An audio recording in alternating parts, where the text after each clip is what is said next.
and Oddworld.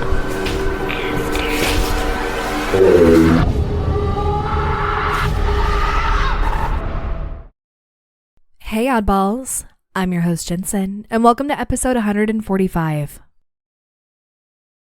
I am so ready to get out of cold and flu season and allergy season because everything is kicking my ass right now. And it's really hard for me to record because I don't want to sound sick for you guys. I'm not sick right now, so that's why I'm recording. Anyhow, enough about me. It's a special day for somebody out there who has a birthday today. So happy birthday, you April 9th babies. I've got the birthday book in front of me and we're going to learn about you. So here we go.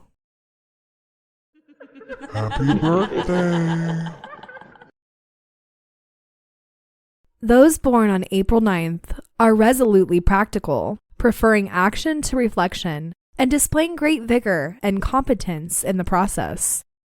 They are not given to abstract ideological visions, instead concentrating upon the immediate aims of their professional and domestic lives.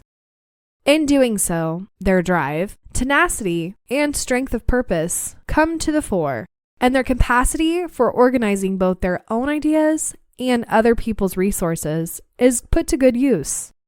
Such methodical and determined qualities, as well as remarkable clarity of focus, augur well for their success. However, their tendency to see things in black and white terms, and their impatience with those who do not concur with their approach, may ultimately hinder their progress.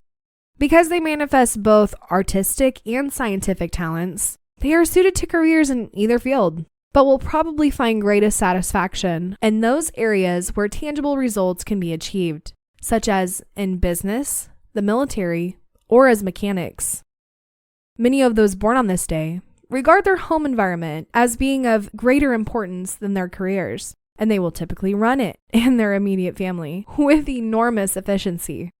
Indeed, such is their energy and compulsion to be active, that they frequently devote their leisure hours to home improvements and other domestic activities, while offering considerable practical support and stability to those nearest to them.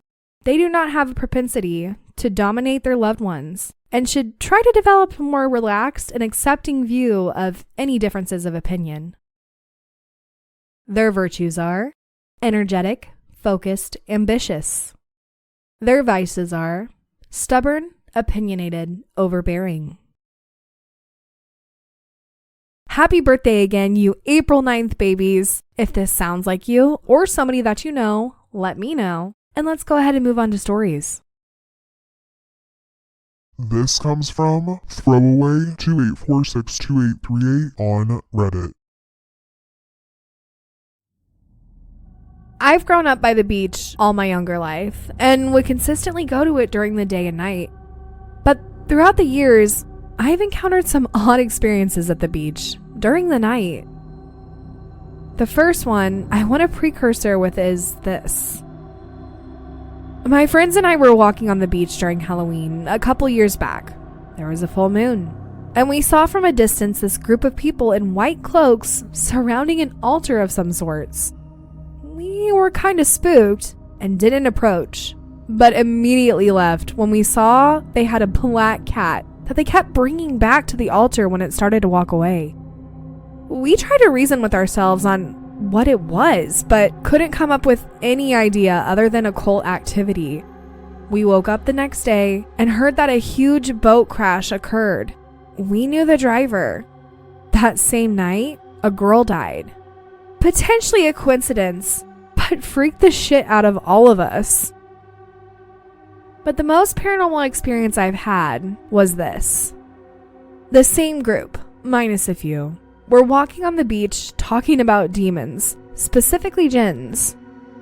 As we continued walking on the beach, we saw a really off-putting old plane that seemed off. The whole plane sighting was weird to me. But as we kept walking down the beach, I saw this weird figure. My friends didn't see it, but as we got closer, they saw it.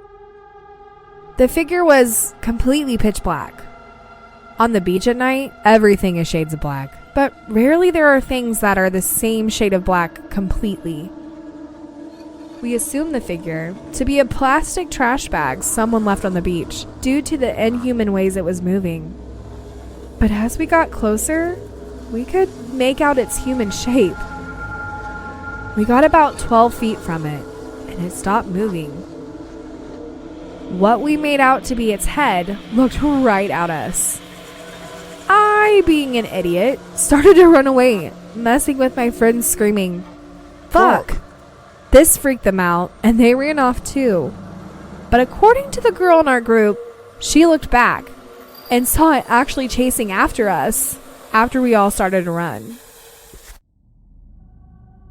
What messed with us the most was the fact that being 12 feet away from it, we couldn't make out any features, but could tell it was something due to its outline. I have more beach stories, and actually would like to know what your opinions are on what happened those 2 nights. One quick thing, I do remember the Halloween that had the full moon because I thought it was pretty cool that it was Halloween and a full moon. But this person didn't have such a great experience because clearly they ran into people who were hopefully not sacrificing that cat. Now, I do know that typically around Halloween, on Halloween, black cats, if not cats in general, but I'm pretty sure it's just black cats, typically go missing just around that time of year. So yeah, if you have black cats, but really just any cats in general, keep those babies locked up the month of October because people are disgusting. Anyhow, I don't like it. It gives me full freaking body chills. I hate it. But talking about jinns, I've seen a lot of videos of alleged jinns, and those things are scary. I mean, if those videos are actually legit, I would not want to mess with that. They are very strong, and it's not it. No. But what freaking beach are you on that has occults and jinns at the same time? I could probably do some Google searching, but if you guys know off the top of your head, let me know in the comments because I don't want to go to that beach. But I was thinking in my head too, like, how nice would it be to like go on a beach stroll at night and, you know, have your toes in the sand and hear the waves. I love the sound of waves. But yeah, no, this is really turning me off from the beach. I'm so good. Thank you. I'm so good. I don't want a black trash bag human moving thing running after me at night. I just want to walk on the beach with my toes in the sand. Not a care in the damn world, but you know, it's not reality. So apparently there are cults and jinns or some kind of figure, some kind of scary creatures on the beach. Anyhow, if you guys have any idea what either of these are, let me know. And let's go ahead and move on to the next story. This comes from CH3RYCOUCOU on Reddit. I was babysitting at a home I'm certain is haunted. I walked into the kids' room to grab something and saw a huge yellow mass hovering over the bed. Upon seeing it, it quickly slid under the bed. It didn't all move at once. It kind of trailed. I ignored it and moved on. But at bedtime, the kid had a very out of the blue meltdown that was almost a panic attack. One of the dogs kept randomly barking too. It spooked me pretty bad, and I was worried to leave him asleep in that room. I also could not look down the hallway on the side of the house his room was in. I was certain if I looked, a woman would be standing at the end of it. The mom told me that maybe it was her grandma or aunt who had passed away, but it honestly sounded like she was trying to convince herself. Anyways, what does this dirty, gross yellow apparition mean? I've never come across anything that color. Okay, well, now I need to know what else you've come across. But, yeah, what is a dirty, gross yellow apparition? It sounds like a ghost who peed themselves. ew. Or maybe they like are carrying around a fart bubble. I don't know. I'm being very childish about this and I don't really care, if I'm being honest with you. I'm just trying to figure it out. What is a dirty, gross yellow apparition? What is that? But I feel like maybe I've heard of some kind of apparition that kind of like trails as it goes. Maybe, but not very often. But I feel really bad for the kid. But what are you supposed to do? Just tell the mom like, hey, I didn't want the kid laying in there and the dog was barking too. Just didn't feel comfortable with it, because then you also don't want to upset the parent unless you know the parent well enough that they could be like, yeah, I get that. But I don't know. That's it. That's a tough one because, that poor kid. But you didn't really have a choice. And like, it's weird. And it's hovering over the bed. So is it doing that at night too while the child is sleeping? I get the mom saying maybe it's her grandma or aunt that have passed away, but I don't know about this one. If the kid is having a meltdown and the dog is barking at the same time, something tells me that maybe it's not the loved ones who have passed away. But then again, it very well could be. It could be.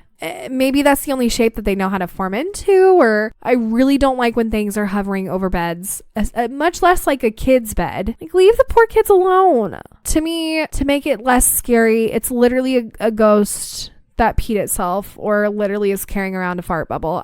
That's it. That's what it is. Because if not, it's really scary and I would not want my kid to sleep in that bedroom. No, thank you. But I'm curious to see if any of you guys have any idea what this could be. Have you had a paranormal experience like either story or just any paranormal story in general? And I hope you enjoyed today's episode.